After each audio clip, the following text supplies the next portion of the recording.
All right, welcome to another podcast, another version of A Trek Within. I'm Rob Sullivan. Today, I am very excited.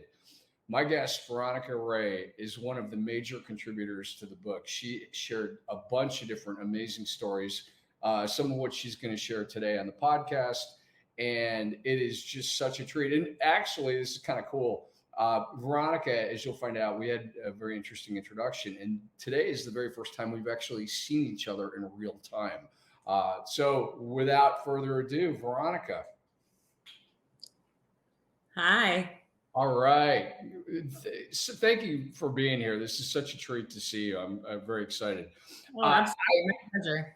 Yeah. Now, I gave a lot of thought to where to begin because I definitely want to hear about, this is all about you and want to hear about your journey and the incredible things that have happened in your life, like spiritually and whatnot. But I think we got to start with how we met, because that is just such an amazing, cool story. And then we can use that as a launch pad for everything else. So in your words, go for it. Yeah, well, I think this was like 14 or 15 years ago. And I was maybe 5 years in or so to my kind of deep dive into spirituality and getting to know myself, not just as a body, but as a being and as a spirit. And at that time, I was really cultivating a relationship with my spirit guides and had started doing a lot of conscious work with my guides. And one of my daily practices was, after meditating, to just get clear, sit down with my guides, and then kind of download. I don't love the word channel, but download a to-do list for the day. And that day, it just so happened that what came through was email Rob Sullivan, to which I said, "Who's Rob Sullivan?" And my guide said, Google him. So, being the diligent, committed student that I was, I got my computer out and Googled Rob Sullivan, and a couple different Rob Sullivans popped up, and, it was very clear, third one down or whatever it was. And I went to your website, and at the time you were just a career coach or career, helping people find their path. And I was actually between jobs. And I remember thinking, oh, maybe this guy is going to help me take a step, or I don't know, like, this is so random. But just from that space of trust, there was an email on your website, and I sent you a note and said, hey, I just got the intuitive hit to email you. So my name's Veronica, and I don't know what I have to offer you or what you have to offer me, but are you open? And I think you wrote back like right away, and you were like, oh my God, this is so cool. I'm just learning and cultivating and wanting to know more about intuition. Can you tell me what you mean about an intuitive hit?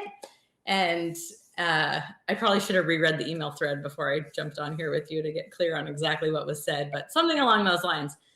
And I said, yeah, well, my guides told me to reach out to you, email Rob Sullivan. And then I think from there you said, how do you talk to your guides? Can you introduce me to my guides? I think we did a session after that, and I introduced you to your guides, if I'm recalling correctly. Yeah, we did. You have a fantastic memory. And that was, I vividly remember the day I got your email. And by the way, that was a really great impression of me. I don't know that I've ever seen anybody do an impression of me, but that was a lot of fun to watch.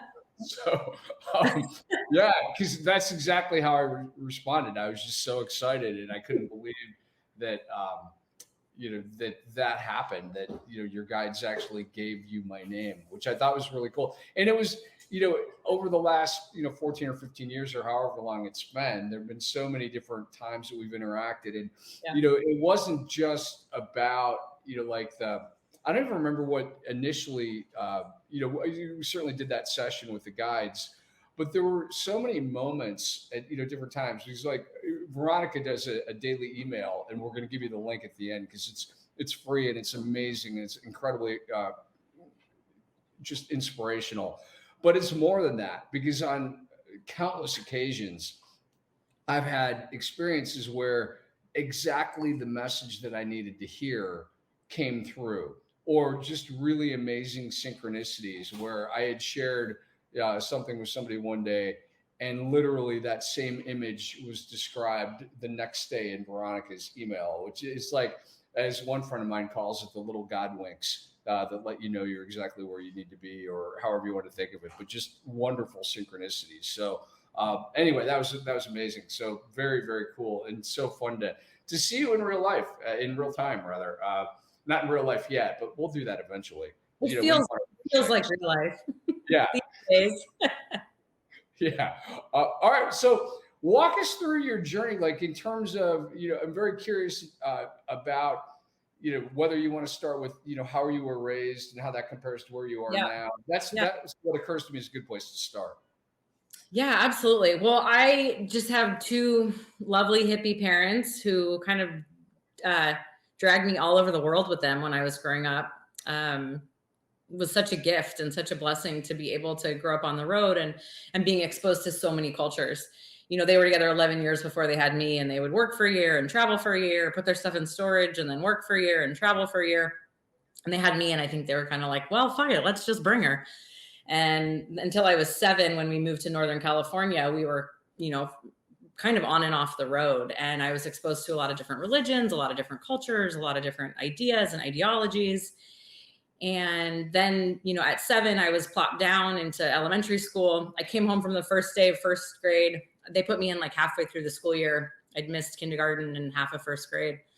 And I came home from the first day, and my mom said, "How was school?" And I said, "Mom, those kids are dumb." And she goes, "Veronica, you can't tell anyone that." But I said, "Well, they haven't been anywhere on the planet, and they don't know how to read, and they don't know how to tell time." And, my parents didn't really know like where to draw the line with what to teach me. And so they were just exposing me to everything. And, I had a watch with hands, and I could read, and it was, had been all over. And I remember like that was kind of day one of I have to cap myself to fit into this box. And over the next few years, I remember it was challenging to be in that space of remembering who I am, and yet to try to fit into, public elementary school and make friends and be social and play the game. And I think I did it pretty well for a few years, and then I kind of got lost in the game. And then when I was in my late teens, early 20s in college, I was pretty lost in the game. And I remember like somewhere in there having this vivid knowing that I was going to die by the age of 30. I don't know if I ever told you this. No. I really felt like I was going to be done by the age of 30. I didn't know what it was, heart attack, something. I just felt like my body was just going to be done. And I felt okay with it. But I just felt like this knowingness that I wasn't being who I came here to be, and I was going to leave. And then I graduated from college, and I started traveling again. And I spent a lot of time in Southeast Asia, in Thailand. I spent the school year teaching 3rd grade at an international school. I traveled around India. I was in Singapore. I spent half a school year in Europe, and then in South America. And I would come home and run summer camp.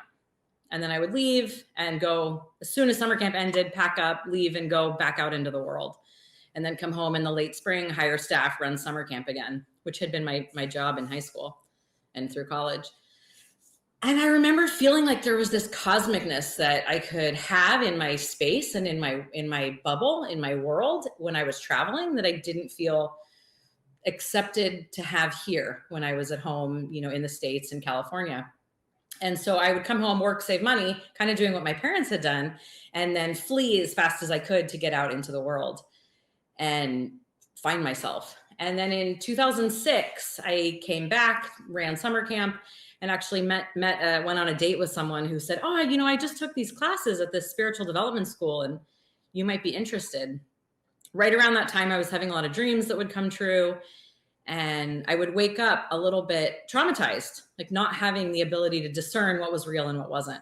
So I'd wake up from my dreams and be like, are those going to happen today? Are they not? Sometimes it was weird stuff. Sometimes it was scary stuff.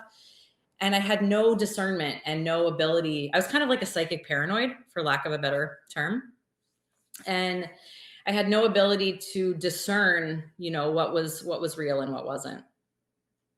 And this gentleman suggested I attend this school that was really, the intention of it was really just to help me tap into who I am. That's what we do at the school. I still attend there and teach. It's called the Foundation for Spiritual Development. And, we support people there in really being at cause and being in remembering of who they are as spirit. And that was kind of where this door opened that I had, shut down or closed when I started public school at the age of 7 here in Northern California. And suddenly I felt like this remembering starting to happen. And I realized that what I'd been searching for out in the world, I could have in my space, no matter where I was. and my need and desire to travel in the way that I had really ceased. Now, I was still running summer camps every year, and I started to just integrate some of the tools, how to be more grounded, how to be more present, how to be more aware of your energy into the camp that I was working at the time. And I remember thinking how cool it would be if we could raise children to be living in alignment with their purpose and not be striving the ladder for success. But if we could really, I've always felt like when you're in your alignment with your purpose, all your needs are just met. And I thought that would be such a cool sociology experiment, to raise kids knowing who they are and what their purpose is. And then all their needs would be met. They'd line up with a job that worked for them. They'd be paid a salary that is supportive and sustainable. I mean, essentially they'd be living in ethics. And how I define ethics is every choice that you make serving the highest and best good of all. That's how we define ethics at the Foundation for Spiritual Development. And I remember thinking that would be so cool to teach children that. And I didn't know how that was going to happen. But then in 2013, I opened a summer camp and here in Northern California, which has kind of grown exponentially since then. Now we have a preschool as well and 6 different locations of summer camp. But the intention of our camp is to create a space where children can feel seen, loved, safe, heard, and just thrive. And just come and discover who they are without all of the ideas and pictures and programs put on them of who they're supposed to be and what they're supposed to like and how they're supposed to act. And really how I've gotten to this point is from being in what I call a space of surrender, where I'm not trying to do anything. I'm just allowing it to happen and being guided by my guides and by Creator. Interesting. That's a lot, Rob. I don't know if you wanted all that. It's everything about that was perfect. I love it. So as you have been guided, and it was interesting because as I recall from talking to you before and from what you wrote, that you weren't originally super enamored of the whole idea of continuing the summer camp, but then you did it at the behest of your guides. It's a weird, because I don't use that word very often. Curious to hear more about that. And all, well, yeah, let's start there. Yeah, well, I was co-running the summer camp that I had opened with a buddy of mine in 2001. And in 2010, I left because I didn't feel like I had the space to integrate the tools that, the spiritual tools that I wanted to integrate into the camp. And so I left and I thought, I'm done with summer camp. I'm done. I'm going to teach, but it's going to look different. And in that time, I had also started working with clients and doing readings and healings and teaching these tools to children at the Foundation for Spiritual Development. And so I thought my career path was going to be more in line with, overtly, so to speak, doing spiritual growth work. And then in 2013, I was approached by the then general manager of this small swimming and tennis club. And she said, I heard about you. I heard you have run summer camps, and I would love for you to open a new summer camp here. And right away, I was like, no, I'm done. I'm not a camp counselor anymore. I'm going to be a grown up. I'm done. And the nudge was so strong. Go meet with her, go check it out, go assess. This could be the forum that you actually want to teach children in. And, this could be it. And I went and met with her. And I remember the first day, actually, this is a funny story. Before we met, she said, can you send me your resume? And I said, I don't really have a resume for the kind of work that I do. And she's like, well, I need one on file if we're going to work together. Can you make one up? And I remember just thinking, oh, this is so, so muggle, so human. I have to make a resume. But I went and met with her, and I remember feeling like there was no cap on the energetic space of what I could create. And I felt this really big opening. And I said to her, just point blank, I do a lot of spiritual growth work, and I want to incorporate that in the foundation of this summer camp. And she said, great, you can do whatever you want. We're open. You can create whatever you want here. And it's by no means a spiritual day camp whatsoever. On the client end, it's like good old fashioned summer fun for your kids. But people often tell us, my child's never come home so happy. They've never felt so fulfilled. I don't know why. What are you doing? Do you have magical fairy dust that you sprinkle on camp? To which the answer is yes, we do. But I remember meeting with her and feeling such a strong nudge, such a strong yes. And I thought, well, I majored in sociology in college. I'll kind of launch this as like a sociology experiment.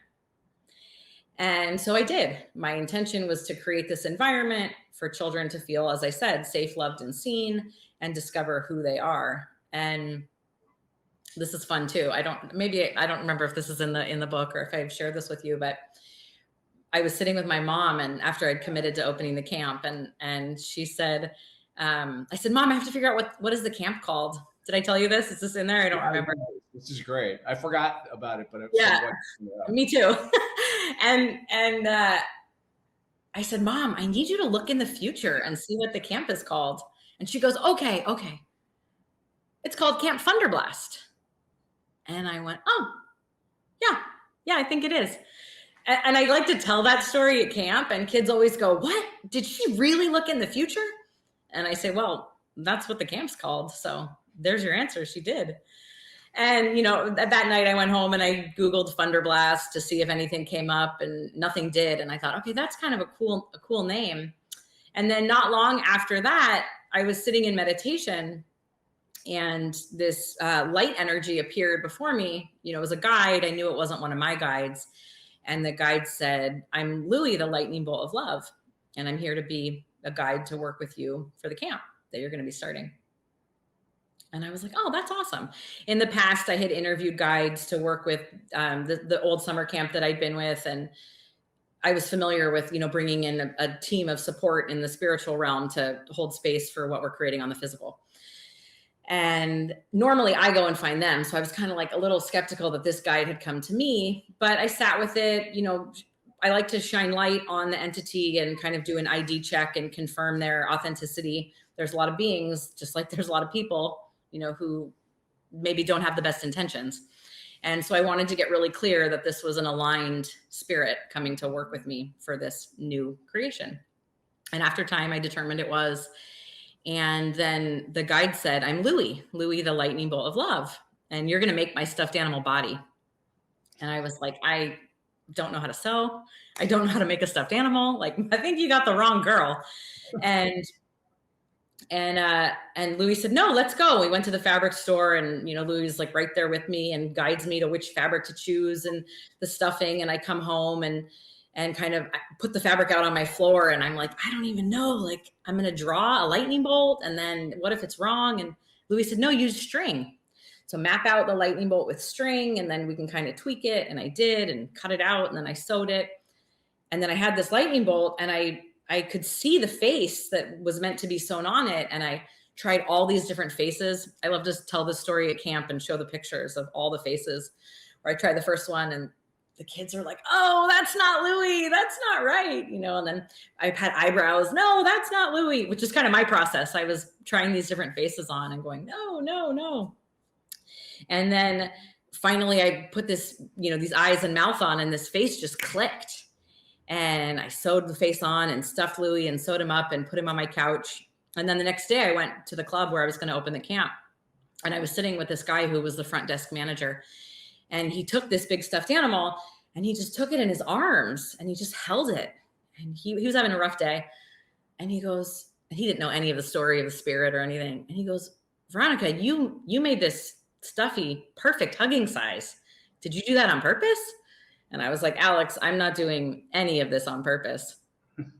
And I actually have the first Louie right here. If you want to see, this is the original Louie, the lightning bolt of love. And that is perfect. Is perfect hugging size.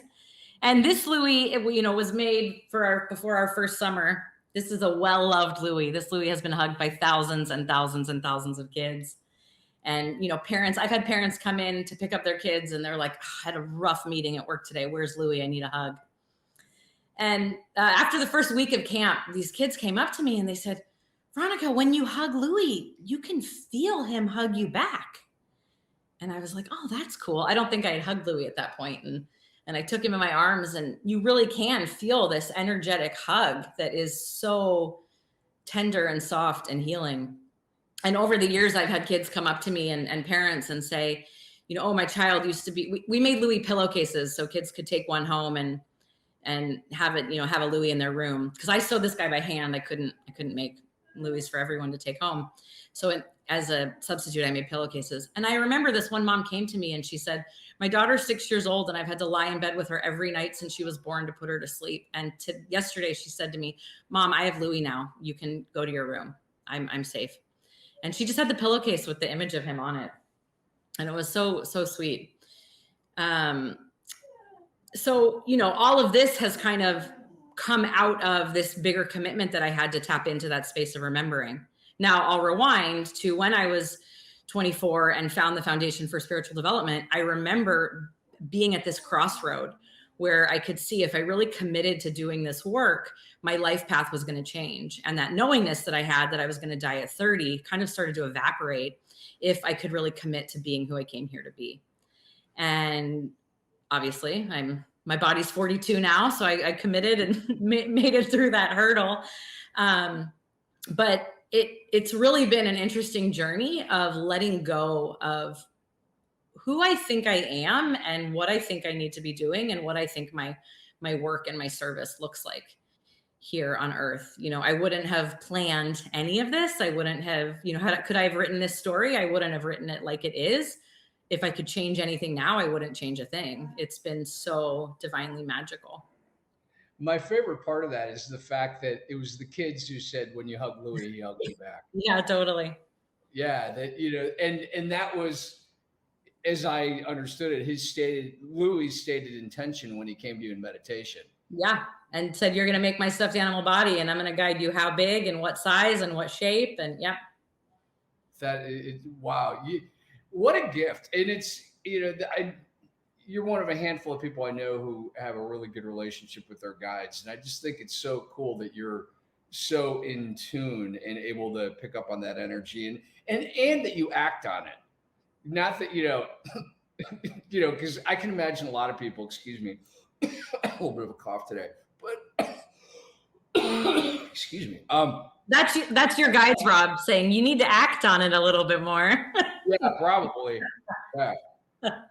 Get you in the fifth chakra there. Come on. Yeah, I need to listen a little better too. I'm sure they're probably saying that also. But so I can hear them more. But it's so amazing to me because I would think a lot of people might ignore something like that, and you didn't. You embraced it. You know, went with it. You took them to the fabric store. I love that part. Now, later on, you mentioned, if I remember correctly, that you hired somebody who didn't have any experience, and you were just again going on intuition. Talk about that one. I'm not sure which story. I'm pretty sure that there was somebody that you hired, and she had like no experience doing that, like running a camp, and you were like, "Oh, don't worry about it." I mean, I feel like that happens all the time. I look at when we hire, I look at someone's spirit and I look to see, you know, is this position aligned for them? Is this going to help support the company? And is it going to support them in growing? I'm not sure exactly which story you're referencing, but what comes to mind is years ago, I did hire this kid who, it was a guy and he was in high school and he was the worst interview I've ever done. But I looked at his spirit and I could see his light and I could see if I gave him this position, it was going to help him grow so much. And he came and worked. This was at my other camp. He came and worked for years and then ended up going away to college and doing leadership roles and various different things where he was kind of out, if you will, in the public, in university. And then a few years later, he emailed me and he said, "Hey, I just want you to know that I could really feel that you took a chance on me when you hired me all those years ago. And that job actually helped me become who I am today." And, you know, all of that comes from not looking at someone and reading their personality, but looking at their spirit and seeing who are they as a being and what is it that, how do they want to grow? And am I aligned and tuned in to actually support them in that growth, or would they be better served somewhere else? Amazing. I wish more people did that because it's such what a gift you gave him. You know, I've met people whose personality is like, I want to grow. And then you start to work with them or you tap into their spirit and they're like, you know, give you the big hand.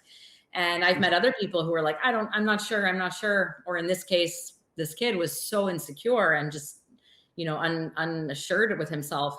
but I could see his spirit was like, bring it. I'm thirsty. I want to be in an environment where the space is held for me to actually be who I came here to be.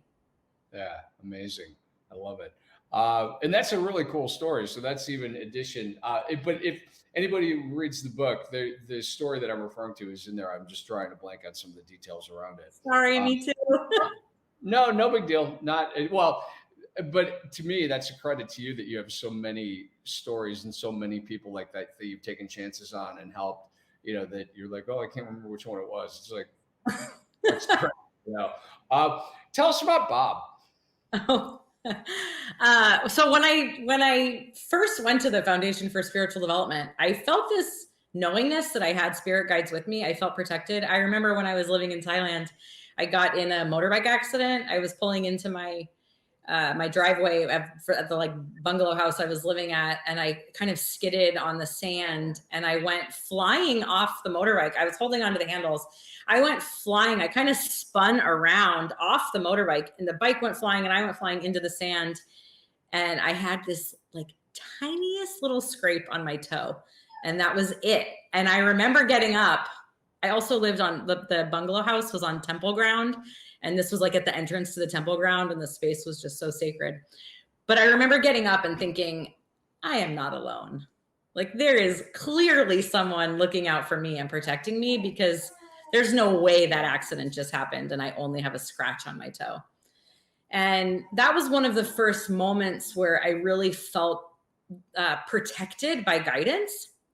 Now I'll rewind and tell you, I've had various experiences over the years since childhood where I would see a spirit or feel the presence of a spirit that wasn't a guide, right? I remember being, I don't think I've ever told you this. I remember super vividly, I was like 11 or 12 and I was in the bathroom at the house my family was living in, and I was about to take a shower, and kind of like how you see water move in front of you and you can see through it, but it's a little bit distorted. I could see this energy move past me. And I remember feeling like, I think our house is haunted right now. And it hadn't always felt like that, but suddenly it did. And in that moment, I had no fear. I opened the bathroom door. I saw this energy move by me. And I said, you cannot be in here. You are not allowed to be in here while I shower. And I opened the door and I said, get out. And I felt the spirit leave. And I think that was a really empowering moment for me, because I realized we're not necessarily the victim of these spiritual experiences, right? We're a co-creator in them. And I asked the entity to leave and it left. We have power over our space. We're just not ever taught or shown this, because none of this stuff is discussed. So I had various experiences like this with guides, with entities, beings that are not aligned. So when I went to the Foundation for Spiritual Development and then was in one of the beginning classes introduced to my guides, I was like, oh, hell yeah, I'm excited. I want to meet my team. And I remember everyone in the class, we were sharing out loud what our guides look like. And everyone in the class had these like beautiful angels and bright lights and, orbs and beings with big angelic wings. And I had two dudes show up that said their names were Jay and Bob. And I was like, what the heck? This is so weird. But something felt right about it. So I was like, okay. And I did my ID check, shine my light on them. If you shine that aligned light on an entity that isn't aligned, it's kind of like, in the light. When you shine your light on it, if it's your guide, it's like, yeah, I'm here. And those Jay and Bob, those two guys, they stayed strong. Now, not long after that, maybe 6 months or so, I got into a pretty gnarly accident where I tripped at my summer camp. I was draining water from a water slide and I tripped and completely shattered my ankle. Had to have major surgery. My whole ankle was reconstructed with metal. The surgeon told me I couldn't have physically done more damage. Now, what I kind of bypassed before is that I could see my path in front of me, but I was dabbling with commitment to be who I came here to be, but I wasn't fully in. And this accident, as you know, from your own experience with health, sometimes we need trauma to kick our ass into gear. I feel like that's what our world just went through with the pandemic. Did we learn what we needed to learn? I don't know, remains to be seen. but I needed this accident in order to really help me commit to my path. And through this major, ankle injury, I really, really committed to my path and to being who I came here to be. So through this accident and injury, I could really see that I had that choice to commit to my path and being who I came here to be. Now, while I was laid up in bed post-op, I was doing a lot of healing work with my guides, and Bob kept showing up, and he kept sitting at the foot of my bed, and he was kind of sitting in this meditative position and had this really tender energy, and he would show up and just sit on the edge of my bed and would give me healing. Now, if you know anything about medicine, once you have nerve damage and nerves have been cut, they're not supposed to grow back. I had no feeling in my ankle where they had, at the incision marks, and then all kind of down my foot around it. And I remember Bob giving me this really powerful healing one night, and all my feeling coming back rather instantly, where there had been all this nerve damage just completely obliterated. And now I had perfect healing in my feeling and healing in my ankle and my foot. And around this time, someone had given me Autobiography of a Yogi as well. And I was just starting to read the book. And there's a point where Paramahansa Yogananda refers to his family's guru's guru, Lahiri Mahasaya. And he says, turn to page such and such to see an image of Lahiri Mahasaya. And I flip forward to see the picture, and there's Bob. And I remember thinking, oh, that's so cool. Look, there's Bob. That's my guide who's been coming and working with me and giving me these miraculous healings.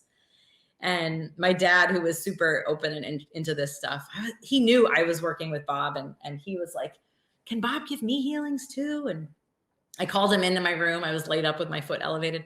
Dad, there's a photo of Bob in Paramahansa's book. And he's like, what? And I showed it to him, and he's like, oh my God, this is so cool. And as I mentioned to you, I don't actively work with Bob that much anymore, but I still have a photo of Lahiri Mahasaya on my nightstand. And he definitely is a kind of an anchor point for me in my growth. Kind of like we grow beyond our teachers in school, we can grow beyond our guides too. They help us in a period, they help us take a step, they help us work on something that perhaps they have mastery over if they were in a body that they worked on in their lifetimes.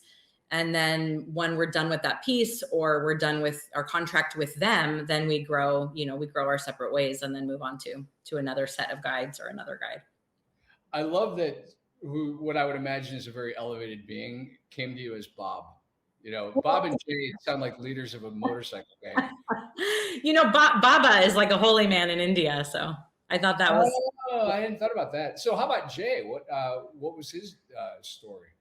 Well, I don't like to tell this story often because I feel like it's like, who does she think she is?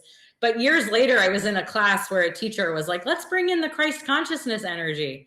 And I had not worked with Jesus much or anything. But then this like Christ consciousness presence came in, this light came in, and I was like, oh, that's Jay. So I wondered about that because just the first letter of it, that was because when I thought, okay, well, if that's, it's like Bob is all, like I was thinking Buddha. I wasn't thinking Bubba, but same idea. Yeah. Jay, I'm like, I wonder if that's Jesus. Interesting. Yeah. Well, what's really funny is that I have an 18-month-old, 1.5-year-old now.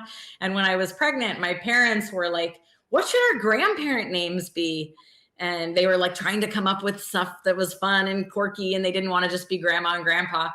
And my friend's son calls her dad Baba because his name is Bob. And I remember when I was pregnant thinking, like, that's such a cool grandpa name, but like, I can't just say like, let's call my dad Baba. And anyway, my dad decided on Pops. And then when my son was he started talking really early. No surprise. Actually, Rob, the story of my son and his spirit is pretty miraculous too. I don't know if I've told you that one. No. I think I told you about it, and I said you'd love this story. But when he was maybe like 8 or 9 months, he started calling my dad Baba.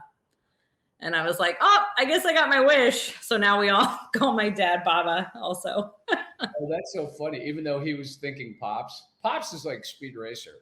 Yeah. I think that was the dad's name on that show. Going back to my 4 or 5-year-old self. But that's really cool. I love that he like said that to him. Kids are so, especially now, I feel like there's so much more wisdom and alignment, or whatever you want to call it. They're just Yeah. so much more aware. Well, we actually interviewed spirits to see who we wanted to bring in rather than just rolling the dice and seeing, who you get, which is what most people do. Most people don't know that you have the ability to interview spirits. I did not know that. So yeah, you got to tell us more about that. Yeah.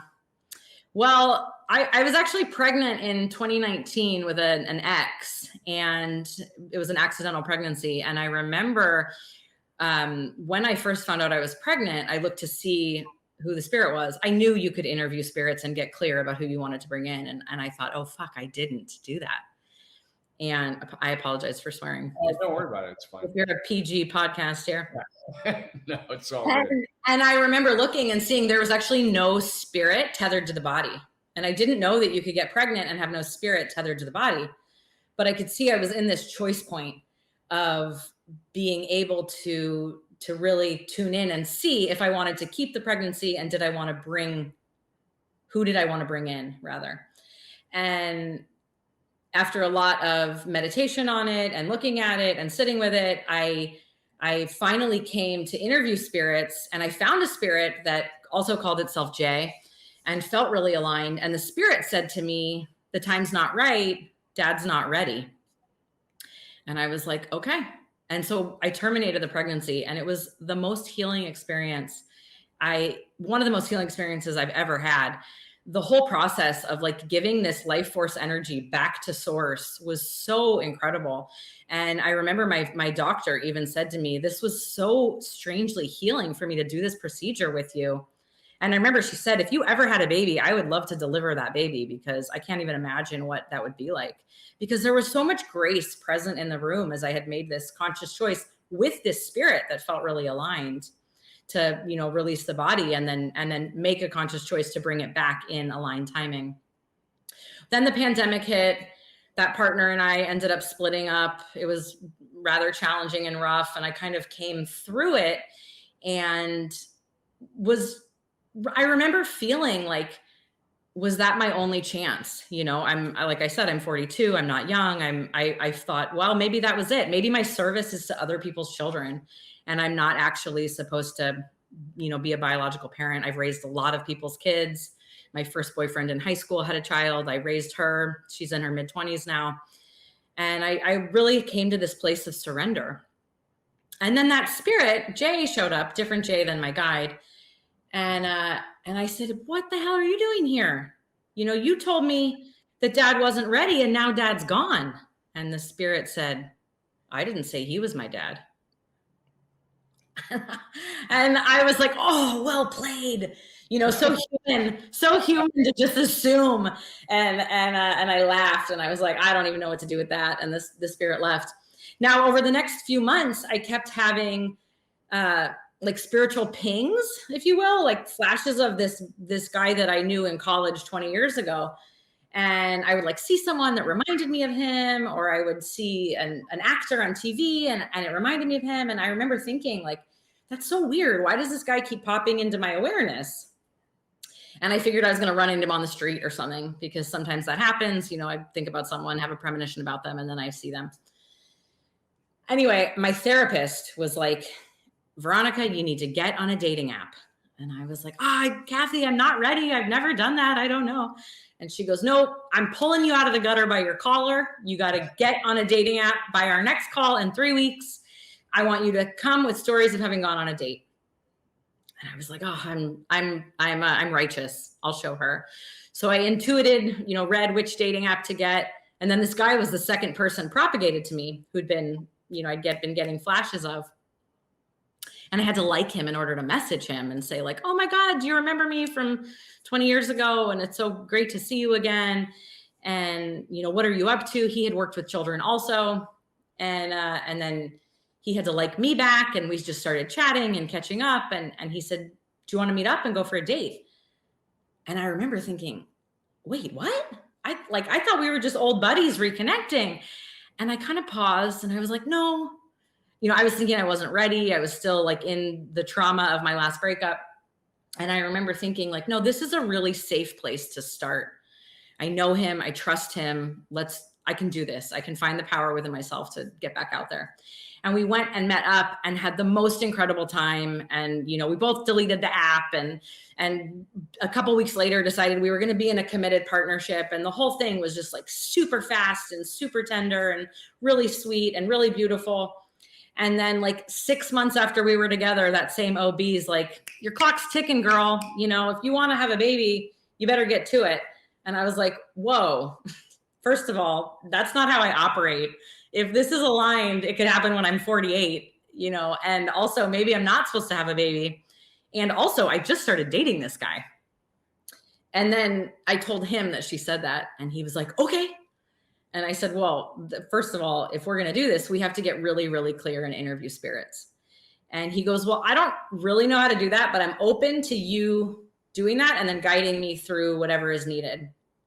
So I went back to meditation, went back to the drawing board. I wasn't just like, oh, that spirit that came through before, that's the one. I went back to the drawing board, set a really clear intention. I wanted to bring in a spirit that wanted to be in remembering, stay in remembering of who it is, and be committed to its purpose and service here on earth in this realm, and really be doing this work with me. You know, I wanted to bring in someone that wasn't going to veer me from my path, but could see who I was and what I was doing and wanted to jump on the path with me. So that was kind of the net I cast as I sat in meditation to interview spirits, like I do when I find a guide for my camp, or, you know, introduce someone to their guides. And a number of spirits showed up, including that one, Jay, that had been showing up earlier. And I kind of whittled it down. And then there was really two primary ones that were there. So then I went over to my partner's house, and I sat him down and I said, okay, I'm going to walk you through a meditation. I'm going to show you these two spirits, and I'm going to ask you, I'm open to either one of these. Which one do you want, you know, to work with if we're actually going to be serious about bringing in a child, bringing in a spirit? And he really clearly was like, oh, it's that one, Jay. Like, that's it. The other one moved back. He goes, maybe that's our second kid. I don't know. I can't even go there. I can't even go there. I'm so tired, Rob. I don't know.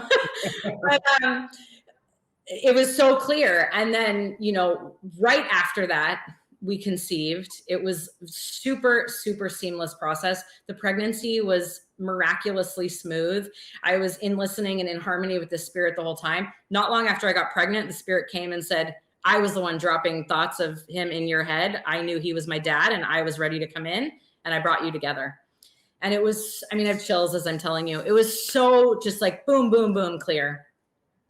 And he's an amazing little guy. He is 18 months, and he is like such a bright light. And everywhere we go, like I've had a FedEx truck pull over on the road to just come and talk to him. I feel like he's like doing darshan everywhere we go with everyone. He's just beaming and radiating, super vocal. We're like in the grocery store and people are like crowding around him.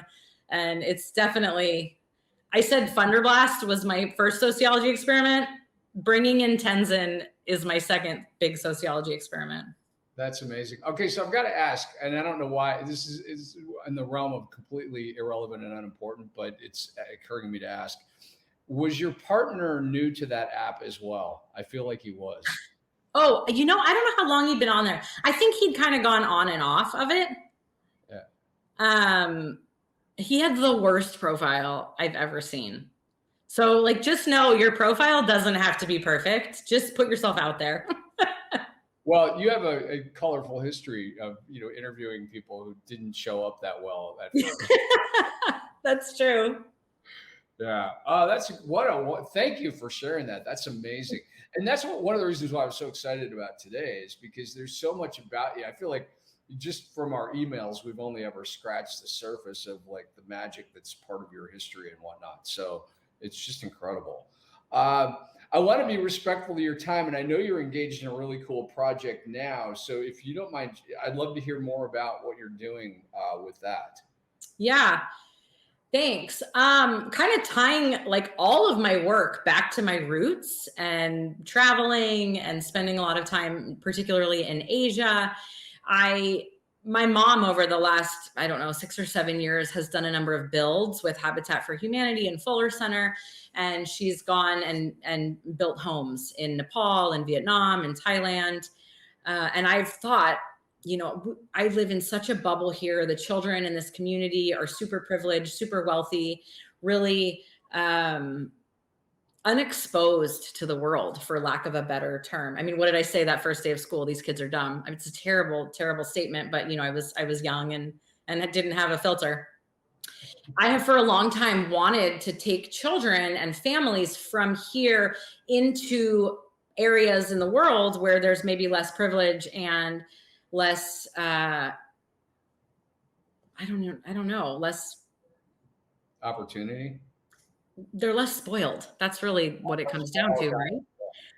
I remember when I was living in Thailand, I had heard about these kids from a middle school, private middle school in Singapore, who had gone on a build in China to pave a road to an orphanage. And they were, privileged children from this well-off private school in Singapore that were brought in on this field trip to pave a road to this orphanage in China. And I remember being really moved by that and thinking that is such a cool experience for those kids who maybe haven't gotten out of their bubble to go and see, like, look, these other kids live in this orphanage. Who knows what quality orphanage it is? They don't even have a road to their school and they get to build it. And that kind of stayed with me, if you will. So then my mom has been doing these builds, and for a long time I wanted to pair with partner with an organization like Habitat or like Fuller Center and take families from here, from this bubble, into third world countries and do things like this. So we're finally at a jumping off point. This is the first build I'm going to take a team on. I'm taking actually my staff on a build to Nepal. So in 2015, there was a devastating earthquake that demolished a lot of homes in Nepal. And we're going to go Fuller Center, which was founded by the same couple that founded Habitat for Humanity. They do builds in, I think, like 14 different countries throughout the world. And so we've partnered with them. I'm going to take a team of my staff. We're going to go to Nepal and build a home for a family, a Nepali family. And I'm so excited about this opportunity. It feels like I said, kind of like the merging of all my worlds. And my intention for this trip is that it's almost like laying the groundwork for my staff then to be able to lead experiences like this, builds like this for our families. Probably not elementary age children, but maybe middle schoolers and high schoolers. And we've already had even the parents of some of our high school staff say that, let us know when you're ready to do this, because we would love to be a part of builds like this and, get out into the world. So I'm very, very looking forward to that experience. And also I'm planning on bringing Tenzin, my little guy. So we'll see how that goes. Yeah. My mom's going to come and she's going to be our au pair, so to speak. For you. That's really exciting. So tell us, and we'll include the link for people who are inspired by what you're doing and want to support it. But is there anything else that you want to say about that? Yeah, I think it just feels like a really, really sweet opportunity to be able to connect people with culture that they may not have a connection with. And Nepal is such a magical place. I was telling some of my staff that, have you ever been there, Rob? No, I haven't. The whole country is like an altar. I mean, everywhere you go, it's like this beautiful melding between Buddhism and Hinduism. Actually, funny enough, on the table next to me, I don't even know where this book came from. It is a short description of gods, goddesses, and ritual objects of Buddhism and Hinduism in Nepal. And this just turned up on the table next to me. But it's like this beautiful marriage of Buddhism and Hinduism. And it's just everywhere. You can't go anywhere where there isn't a tree or a statue that people are making puja to and saying prayers to and putting paint on. And the whole place is really holy and sacred. And I haven't been there since I was a child. I actually went to kindergarten in Nepal for a few months in one of our big trips. And then I was there when I was 12. So to bring my community now from there feels like a little bit surreal and like a real gift, a real blessing. So we're raising money to bring our team and build a house. Really, the money goes to, pay for our airfare and then to build a house and make a contribution to Fuller Center, who's doing these kind of projects all over the world. Really incredible. Good for you. Yeah. Well, I'm happy to support it. And I'm glad I'd certainly encourage people to contribute, because Veronica is the real deal. She's a beautiful soul. And I'm sure anybody who's listened to more than 2 minutes of this can pick that up. There's a question I meant to ask you earlier, and it's popped back in my head about 3 times. So I'm going to ask, because there might be something there. When you think about all the guidance you've got with Funderblast, Yeah. which one stands out as most surprising or most impactful? Like what point of guidance? Yeah. Interesting. I don't know that this is the direct answer that you're looking for, but what comes to me is, I started that first location in the summer of 2013. And my intention, as I said, was to just kind of do this as a trial and see what happened. And it was so wildly successful. Kids they'd sign up for a day here or there, and then they ended up coming back day after day after day after day. And after about, I guess it was right after our second summer, I got contacted by another little community center in the area. And they said, "We've heard about you. We've seen what you're doing there. We want you to open a second location." And so we did. And that also was like a huge grow for me, because I was so tied to the idea that I had to be on site holding that space in order for the camp to have the magic that it had. So to create a second location where I couldn't, I'm working on bilocating. I can do it in spirit, but not in body yet. But to create a second location where I couldn't physically be there and hold the same bar was a really big growth point for me. And then I was contacted another 2 summers later by the head of another school in another neighboring town, who said, "Will you do what you're doing there here?" And each of those instances where I've been or we've been, someone's reached out to us and said, "Will you do what you're doing there over here?" There's like this magic that just opens up. Anytime I've sought out a program, like, "Oh, that looks like a good location. What if we tried to open one right there?" It's like just flat. And it takes years to build momentum and get word out in the community and become the thing that it could have been had someone else connected those 2 dots. So as I said early on, so much of my creations come from this space of surrender, where when my ego, my analyzer, my intellect get involved, they just wreck that shit. But when I can be in a space of alignment and flow and listening, the path just opens up. When I teach, I teach at the Foundation for Spiritual Development. When I teach, I often have a joke about my grubby little mitts, that my guides will say, "Veronica, get your grubby little mitts off of that creation."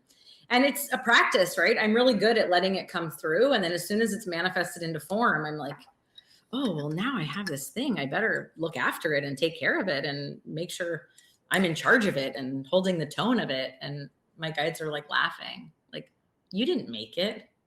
You're pushing now. You think that's going to help it? That's going to sink it."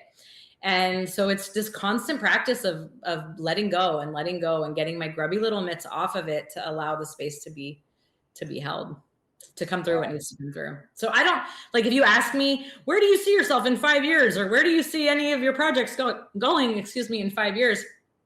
Like, better I don't look, because when I look, I start to grab on. And so it's really a practice of letting go. It's really funny that you just said that, because that question had occurred to me and I'm like, no, there's no need to ask that. But Yeah. I don't know why I got that. I just was like, okay, I'll just trust that. What didn't I ask you that I should have asked you? What didn't you ask me? Well, one piece I think I would love to share with anyone who's still watching or listening at this point is I'm no different than you. I'm no different than anyone out there. We are all intuitive. We are all spirit. We are all amazing, powerful creators and beings having this physical experience. And really, it's a matter of how much crap is piled on top of our ability to tap into all of those gifts that are innately who and what we are.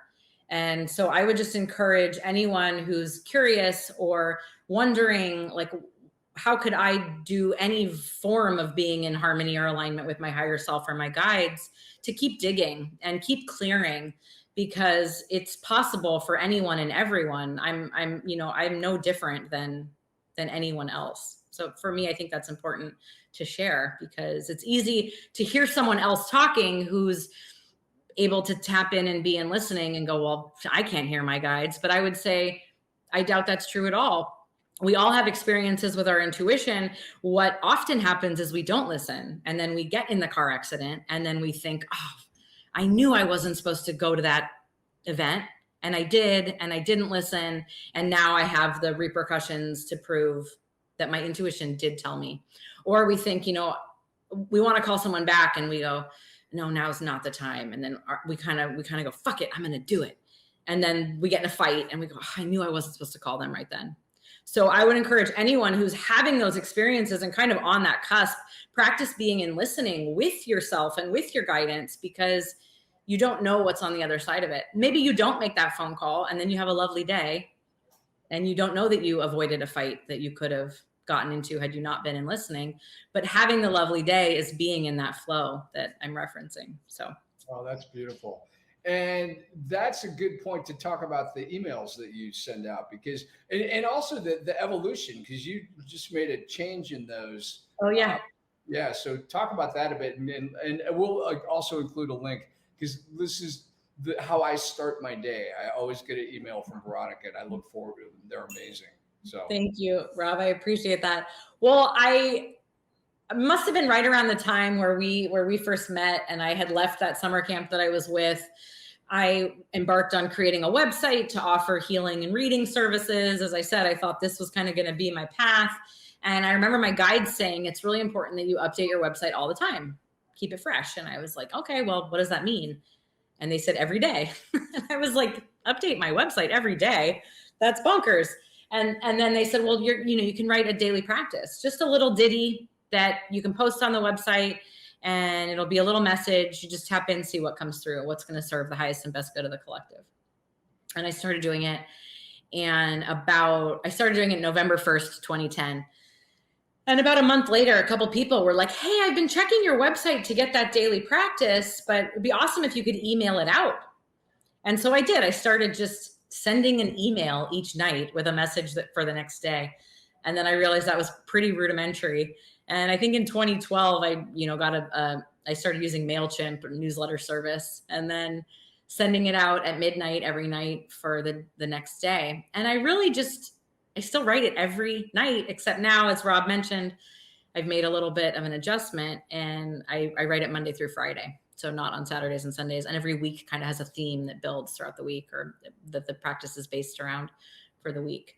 But every night I just tap in and I see what's going to serve the highest and best good of everyone who reads this. And Rob, your feedback of like, this is so often spot on to what I'm feeling, talking about, thinking, et cetera, I get that feedback a lot. And often I come to a place where I'm like, is anyone reading this? Should I stop sending it? And then I'll get a few emails from people just saying, oh my God, just want you to know, I love your practice. Please continue. So it's been definitely a journey. And like you said, it's a free offering. My intention is just to support people who want to be in their path of growth. So. Yeah, it's definitely worth signing up, because in addition to the cool messages that come through, there's also an occasional meditation that Veronica guides through, and you can picture, waterfalls or whatever, and she paints a beautiful picture of what you should do and what you'll get out of it. So, and they're very manageable. It's not like this long thing that you have to read for minutes. I don't think I've seen one of yours that took more than 45 seconds to read. I think today's was 2 sentences. Yeah, exactly. So, well, I want to thank you for taking time to be with us. This is absolutely amazing. And if you're open to it, I have a feeling there might be people who have questions, and we can, if there are, then maybe we'll do this again later on at some point.